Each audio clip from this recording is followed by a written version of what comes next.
Well, as our British Quaker brothers and sisters say, will friends please come to order?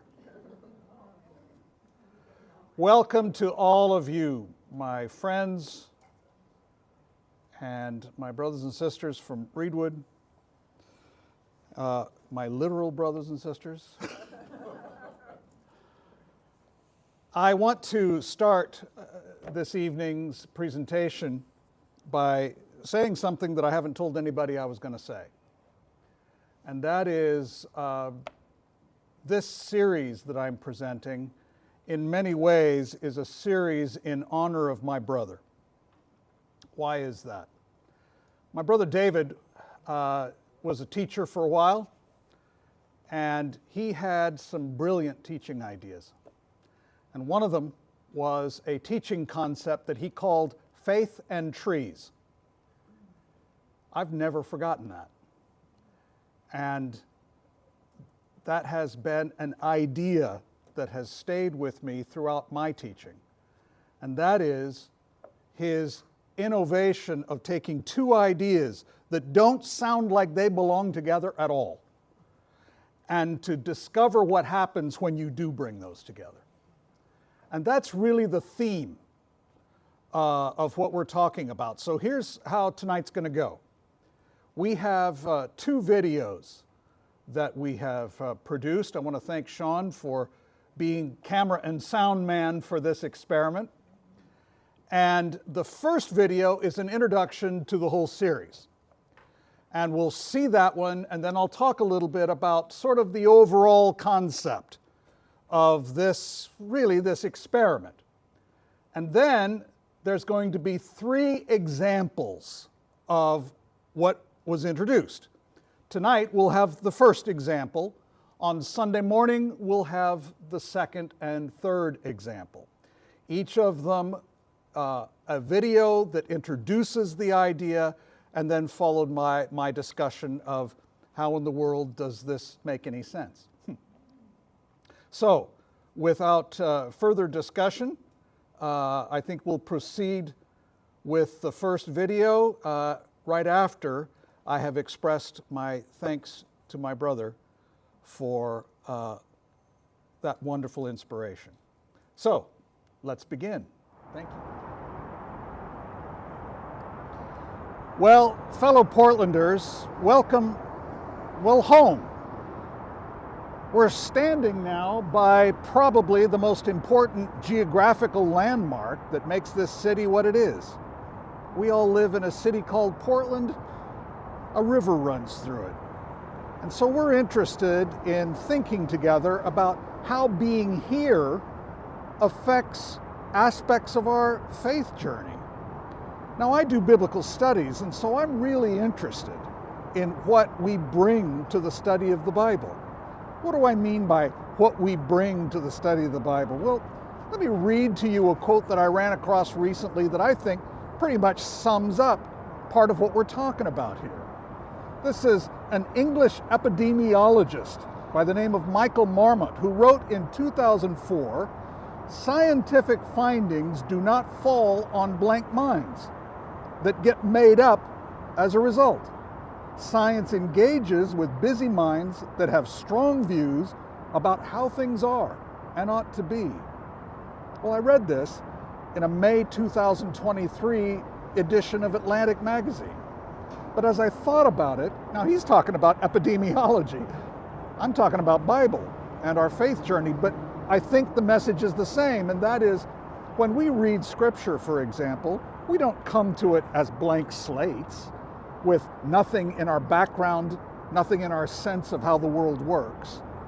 So that made me think, well, what does it mean to be a Portlander who reads Scripture? Is something of Portland always a part of how we think about our faith journey? I suspect that that's true, and I suspect that this body of water right here has something to do with that. And the more I thought about that, the more I thought about the fact that a river running through Portland is a major part of our lives, whether we're actually thinking about it or not. Portlanders, since I was born here, Portlanders always talk about, when they give directions, they talk about, well, you head toward the river or you head away from the river.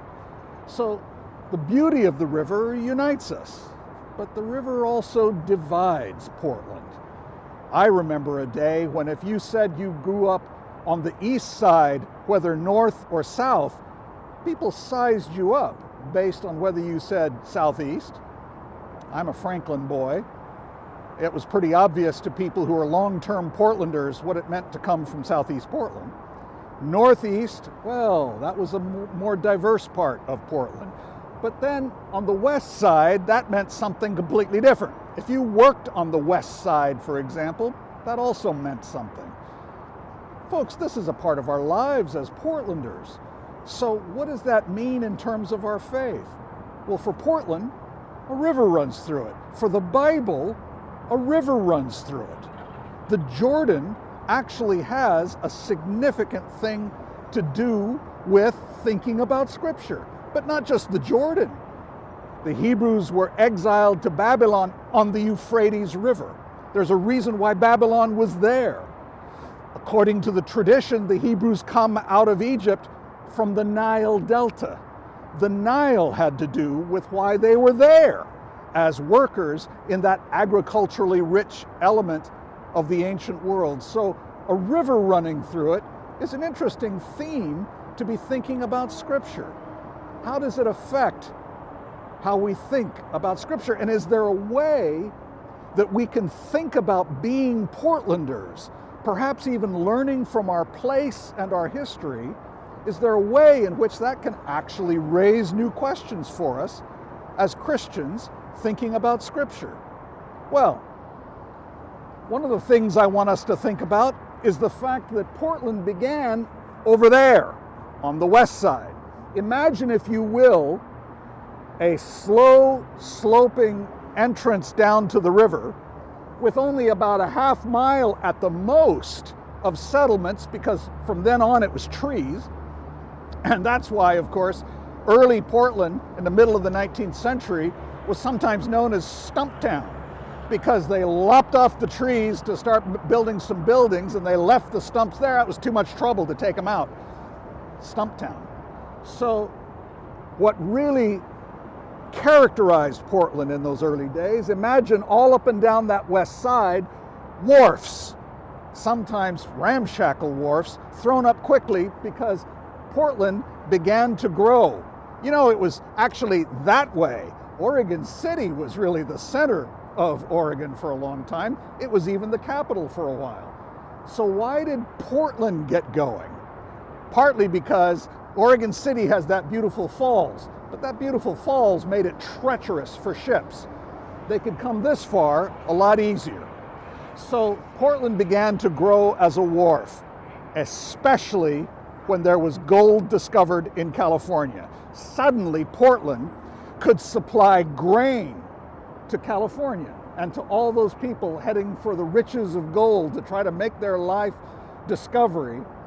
And out of the Willamette Valley came wheat, and it was loaded on the ships here. So Portland became a wharf town. Quite seriously, Portland.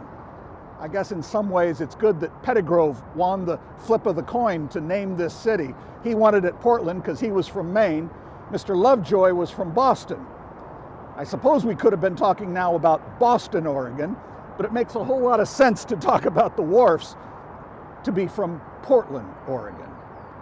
So there's a lot of stories having to do with those wharfs over there and the growth of this city as a wharf and shipping town. Gosh, when I think about the grain that came from the Willamette Valley and loaded on these ships, the history books tell us about 240-pound bags of grain being loaded on those ships. All I can imagine is a whole shipload of Pastor Mark being able to lift that kind of weight of grain bag. 240 pounds, I'm not even sure I could shift a bag that weight. But imagine this place as a hive of that kind of activity. Lots of liquor in the boarding houses where those sailors would stay. That has a part in Portland history as well. The attraction of people wanting to make their lives in a young town of the 19th century attracted here interracial lives here. There was a black community that was forming. But starting in the 1850s, this was mostly a men's town. The ratio of men to women was 20 to 1. And we have elements of each of those points that are going to play in our series that we're talking about together, where we're thinking about how can Portlanders think about the Bible? Well, we start with a profoundly interesting insight. A river runs through it.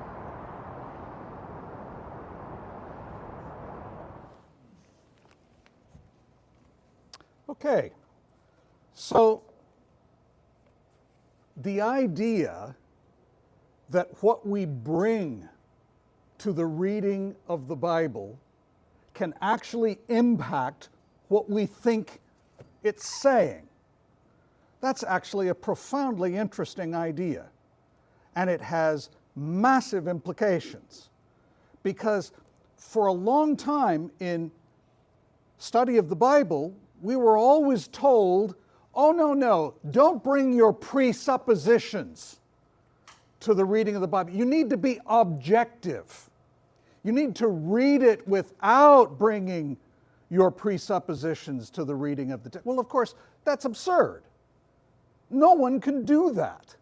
That's basically asking you to step outside of who you are and read a text.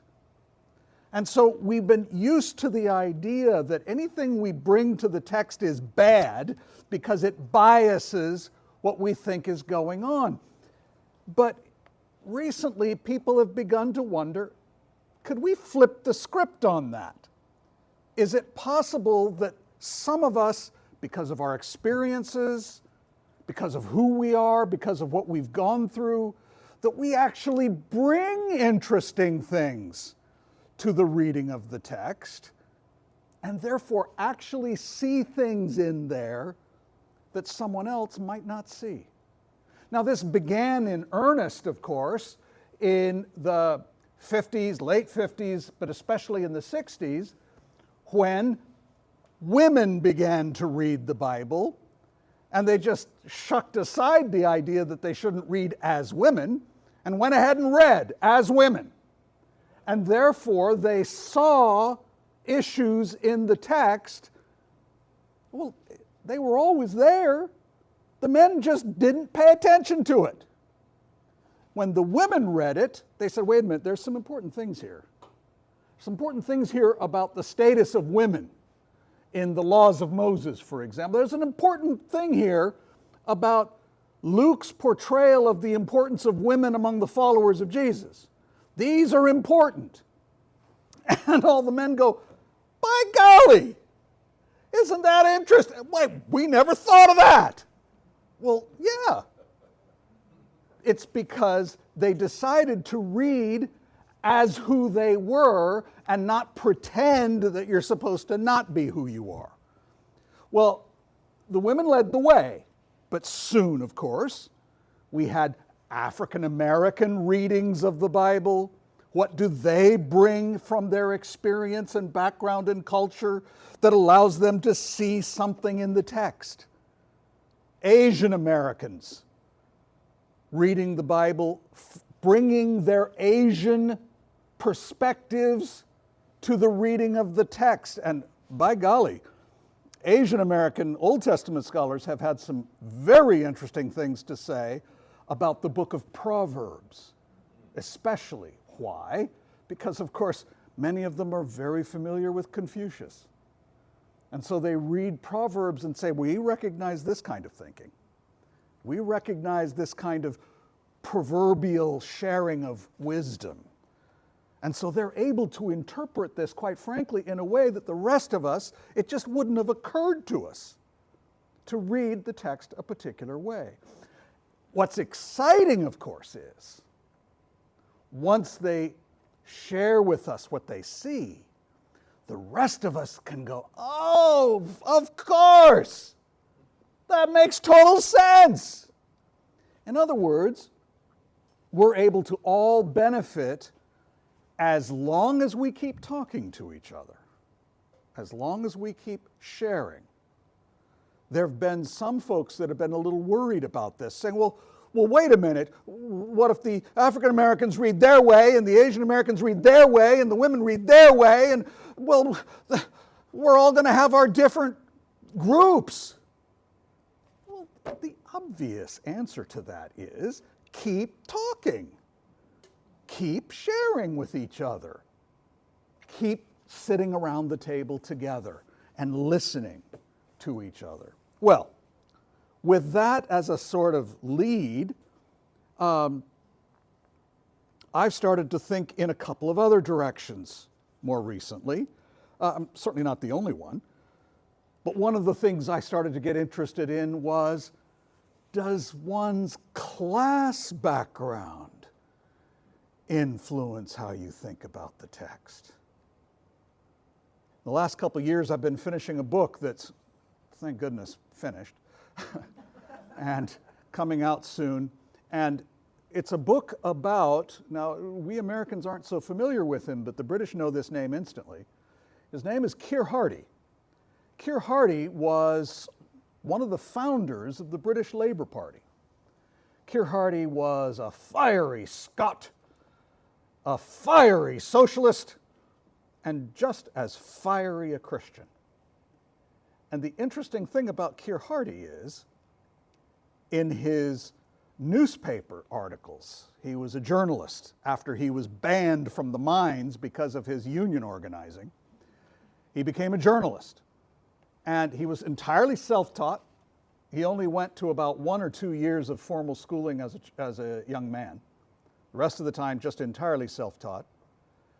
But that fiery Christian business is absolutely true. Keir Hardie wouldn't just, you know how we're used to politicians that might make a phrase from the Bible just to sort of decorate a political speech or something like that, make it sound just a little pious. That wasn't Keir Hardie. Keir Hardie, in his speeches, would go into depth of explanation of biblical passages as part of his political speeches and political organizing. He was a passionate Christian. But the interesting thing is, Keir Hardie had some rather unusual things to say about some biblical passages, things that none of the professional academics in his day, he lived in the late 19th century, he was saying things that the professional academics were not saying about those same passages.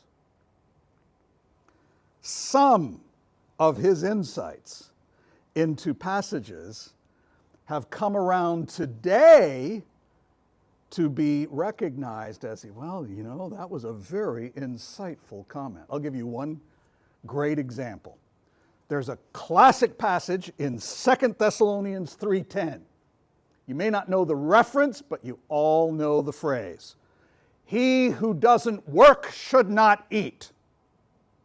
It's a very famous passage, right? It gets used, of course, to talk about lazy people. And you read the commentaries and they all say, well, this is a passage that Paul is saying no one should be lazy, they should earn their way, Keir Hardie read that same passage and said, oh, this is about the rich who don't work a day. They shouldn't deserve to have the same food that those of us who work. He took that passage and read it like this. No one else did in his day. But what I did was I started reading what commentaries are saying about 2 Thessalonians 3:10 now. It turns out, my brothers and sisters, Keir Hardie was right. The newest work on that passage is that it's referring to wealthy Romans who want to join with the Christians but don't want to bother themselves with the work because they've got income coming from other sources. And those are the ones Paul is saying, no, those who do not work shall not eat. In other words, they won't be part of the fellowship. That, folks, that is a dramatic change in how we read that passage. Keir Hardie picked that up 100 years ago. So is it possible that not only one's cultural background, one's experiential background, but even one's class background perhaps, brings the possibility of seeing something in that text that the others aren't recognizing, but by golly, they see it. It's right there. And then finally, you're probably way ahead of me on this.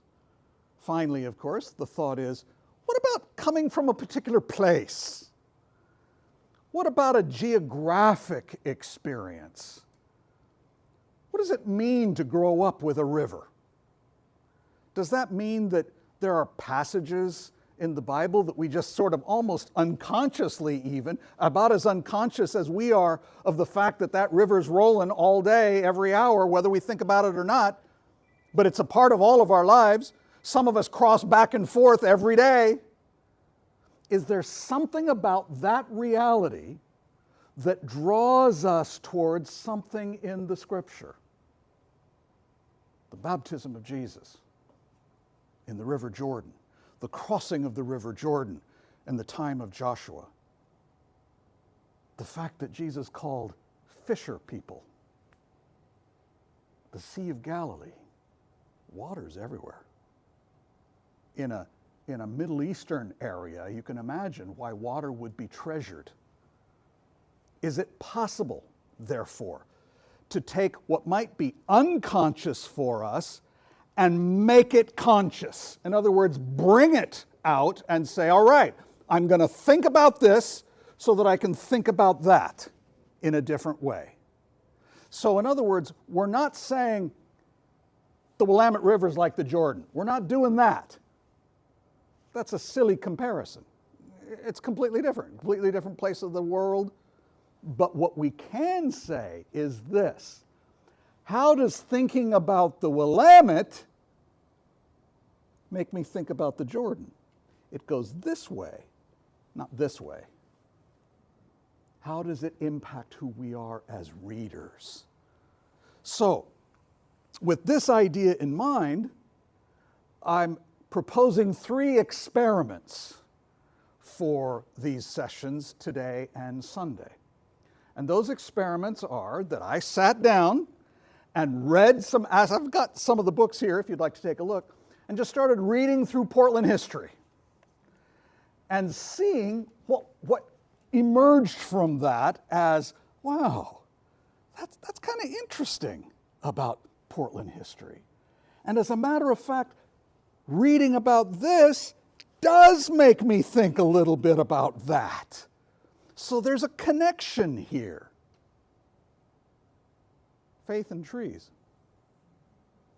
rivers and a river, prophetic voices in Portland history and prophetic voices in Scripture. So how is it that we can not just account for the fact that we bring experiences and cultural backgrounds and class and place, not just try to account for it, but actually intentionally bring it out front and say, yes, I'm going to be very intentional about this. I'm going to talk and think about this to see what it makes me think about that. So that's the proposal. And let's see, we've got 3 sort of experiments about this now. I'm going to show the first one now and talk a little bit about what's going on here. And then on Sunday, we have 2 more. And that's part of our experiment of what does it mean to think about Scripture as a Portlander.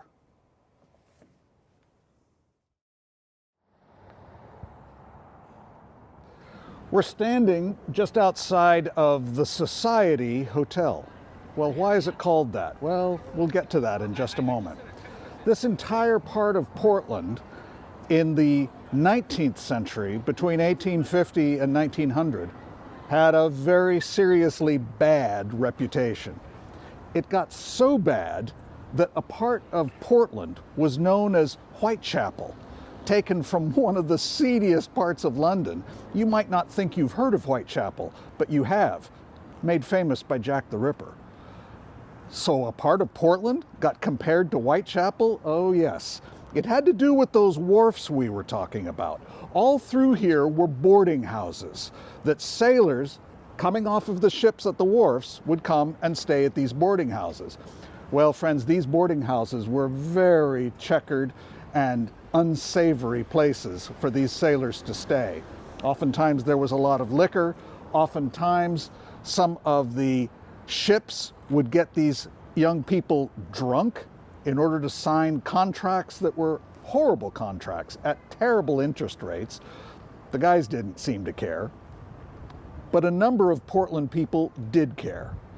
And in 1877, a group of Portland leaders, some of them religious leaders, decided, we need to do something about these horrible boarding houses and the horrible abuse of these young men who were being, tricked into going onto the ships. Oh, that reminds me of something else.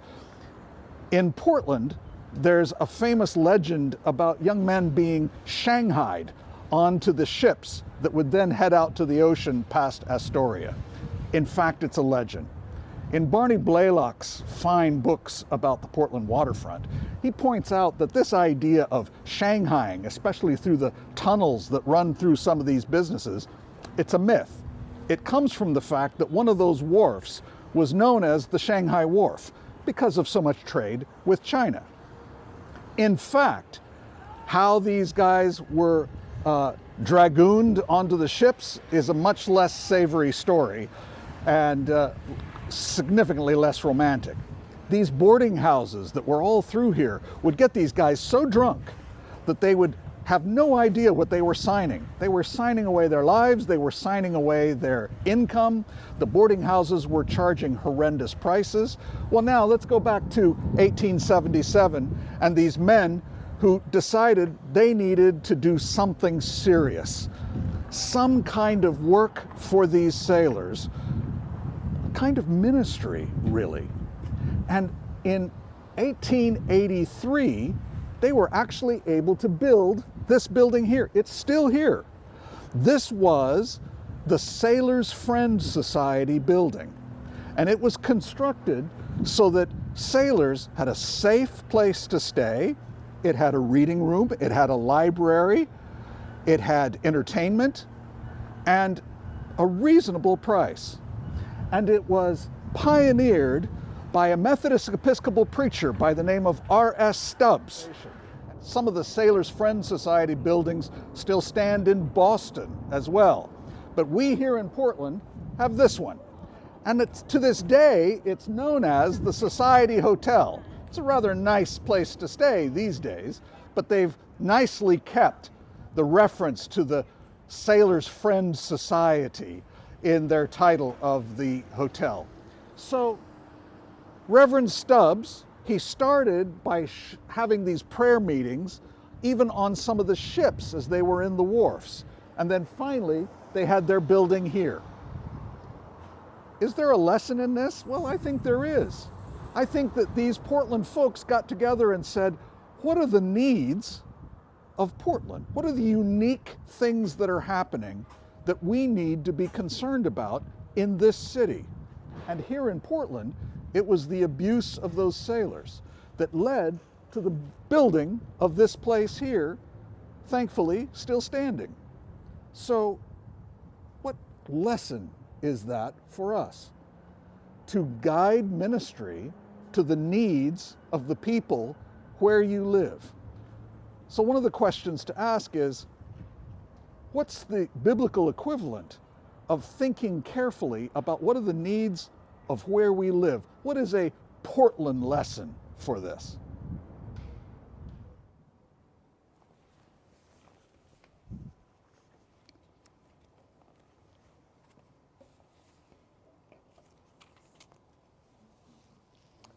As I thought about Reverend Stubbs, he used to hold those prayer meetings on the ships, and every time he'd have a prayer meeting, he'd run up a flag. It was known as the Bethel flag. It was the symbol of the Seamen's Friend Society. By the way, I got that wrong on there. I said the Sailors' Friend Society. It was actually the Seamen's Friend Society. Sean, you correctly put the headline up there, so that's nice. Anyway, it was a national organization, but Reverend Stubbs came, and whenever they would make their presence known that here is a safe place for the sailors to gather, they'd run up that Bethel flag. And the Bethel flag was used all across the country as a ministry to sailors. It was something that was desperately needed in Portland because of that very unsavory reputation of Whitechapel. Anyway, it's an interesting thing to think about. How does where we are influence not only what we think the Bible means, but influence our thinking about particular episodes in the Bible where the writer seems to have thought a little bit like Reverend Stubbs? In other words, what's the unique need that I need to speak to here? Well, as I thought about this, it brought me to one of my favorite chapters in the entire New Testament, and that is Acts chapter 17. Now, Acts chapter 17 contains a sermon of Paul. It is the only sermon in the entire New Testament where a Christian addresses a non-Christian audience, that is, a non-Jewish audience, right? Because most of the early Christians, they were trying to convert their fellow Jews. So you can imagine that'd be a whole lot easier for them to talk, right?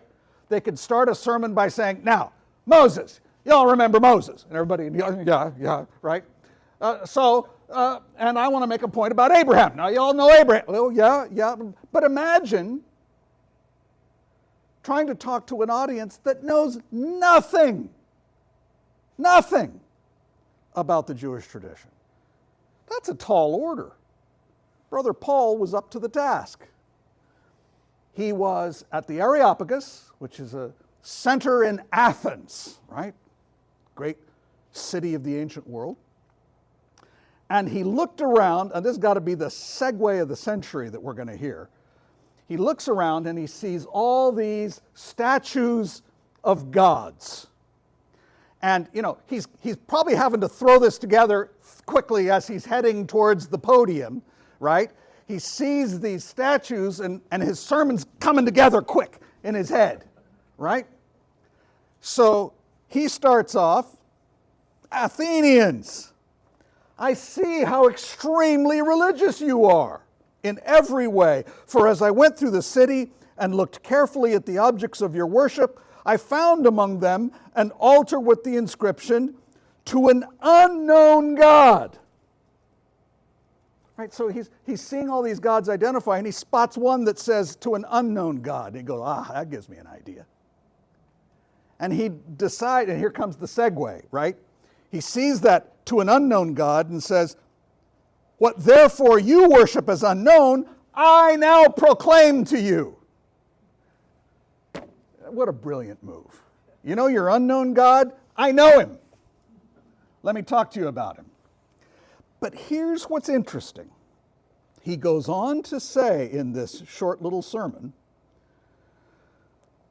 describing this God, and here's what he says. From one ancestor he made all nations to inhabit the whole earth, and he allotted the times of their existence and the boundaries of the places where they would live, so that they would search for God, perhaps grope for him and find him, though indeed he is not far from each of us. For, quote, in him we live and move and have our being, end of quote. He's quoting Epimenides, a pagan philosopher, and he's quoting him by memory. As even some of your own poets have said, for we too are his offspring. Now those last two phrases, in my opinion, have staggeringly interesting implications. Paul is able to cite pagan philosophy in favor of his argument. He's taking their respect for their writers and saying, I have respect for them too, but let's think about what they said in a different way. There is a profound sense in which Paul, well, we would say today, read the room. He had a sense of where he was. He had a sense of what would make sense. He had a sense of who the people he was speaking to would pay attention to. And sit up and think, well, he's right about that. I think that there's a little bit of Reverend Stubbs holding those prayer meetings on those ships in the Portland harbors. There's a little bit of Reverend Stubbs in Paul in Athens. He read the room. He saw what the issues were. He saw what the needs were. He saw what was what Reverend Stubbs did not do is the same thing that Paul did not do. Paul did not get up and say, you all come to the Christian meeting. No, he spoke to them there. Reverend Stubbs didn't put on a sandwich sign that says, Sunday morning service, 9:30, all you sailors come. No. He went and had the prayer meetings on the ships for years until finally a group of people decided to build not a church, a boarding house, another boarding house. Portland was filled with them, but they were terrible places. Goodness, I have one of the books here with me. The descriptions that Barney Blaylock describes of the owners of the Portland boarding houses and their fights with each other, open, actual fights with each other over who got to have the sailors more and who was charging enough and things like that, and the famous people that they would send onto the ships to trick the sailors into coming to their boarding house. They were known as crimps. And the captains would allow these crimps free rein to jump on the ship, con all these sailors into coming to staying at this overcharged boarding house where they'd get them all liquored up and sign away their old salary. That's why the captains let the crimps come on board, because every sailor they were able to cart away gave up his pay that he was owed for his last journey.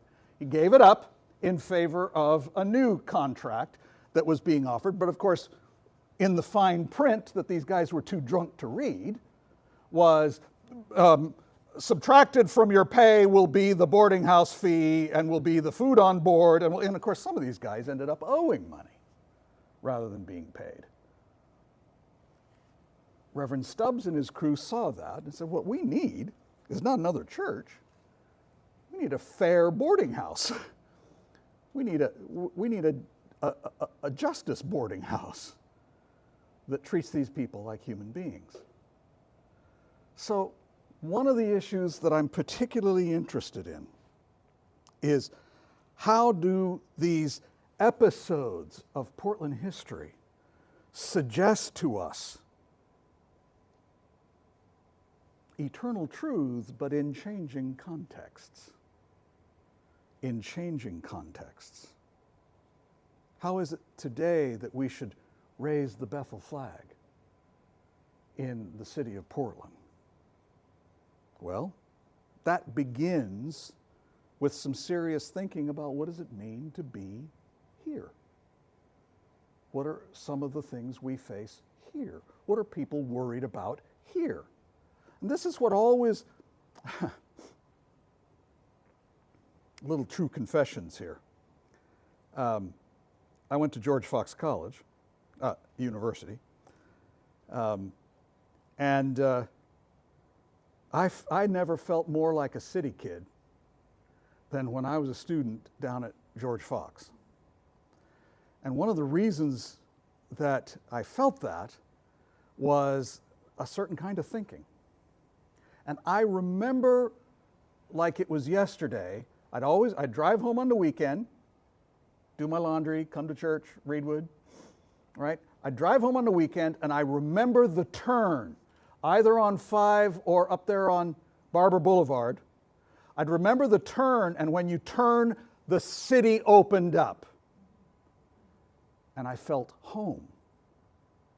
And it felt so different than the 45 minutes away that I was in Newburgh. It felt so different.